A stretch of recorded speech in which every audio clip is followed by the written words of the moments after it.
नमस्कार, मी सामाजिक कार्यकर्ता तातेराव भुजंग व माझ्यासोबत शेतकरी सांडू थोटे। तर मित्रांनो, शेतकऱ्यांच्या जीवनात कायम वनास आहे आणि आपण म्हणतो शेतकरी आत्महत्या कोण करतो, तर आपण हे पाहू शकता। दाखवू येगो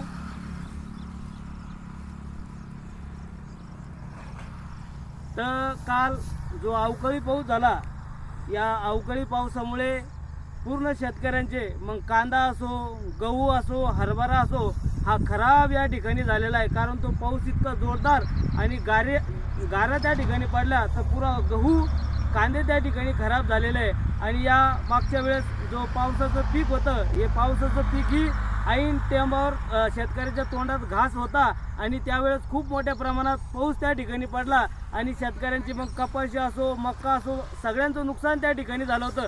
अनेक शेतकऱ्यांचे वावर त्या ठिकाणी वाहून गेले होते। तर कुठेतरी त्यावेळेस शेतकऱ्यांनी थोडी हाय मानली का जाऊ दे बाबा, आपण येणारं पीक त्या ठिकाणी घेऊ। पण पुन्हा निसर्गाचा कोप बघा, या ठिकाणी ऐन पुन्हा शेतकऱ्यांच्या मुखामध्ये घास जाण्याची वेळ या ठिकाणी आली होती। गव्हाने म्हणजे वंब्या या ठिकाणी तयार झाला, तर गहू या ठिकाणी तयार झाला होता। मला वाटतं 2-4 दिवसामध्ये हा गहू या ठिकाणी काढण्यात आला असता।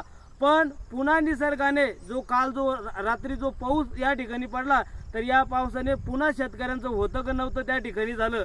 मित्रांनो, शेतकऱ्यांना कायमस्वरूपी वनवास का या ठिकाणी म्हटलो मी, कारण खताचे भाव या ठिकाणी वाढलेले आहे, बियाण्याचा भाव या ठिकाणी वाढलेला आहे। पण कुठेतरी शेतकरी जो माल त्या ठिकाणी पिकवतो, त्या मालाला भाव त्या ठिकाणी भेटत नाही आणि कुठेतरी या शेतीच्या व्याजाच्या याच्या त्याच्याला कंटाळून शेतकरी आत्महत्या त्या ठिकाणी करतो।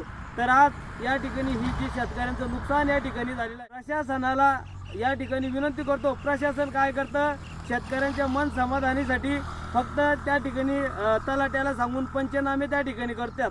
पण कुठेतरी त्या पंचनामे केल्याच्या नंतर ती अंमलबजावणी त्या ठिकाणी होत नाही आणि शेतकऱ्यांना नुकसान भरपाई त्या ठिकाणी भेटत नाही। तर आपण पाहू शकता की या शेतकऱ्यांची ही चिमुकलं मुलं आहे, आज यांचं शिक्षण या ठिकाणी बाकी आहे, याला कुठेतरी उद्योगधंद्याला या ठिकाणी लावायचं आहे आणि याच आशेने आई वडील त्या ठिकाणी कष्ट करत असतात।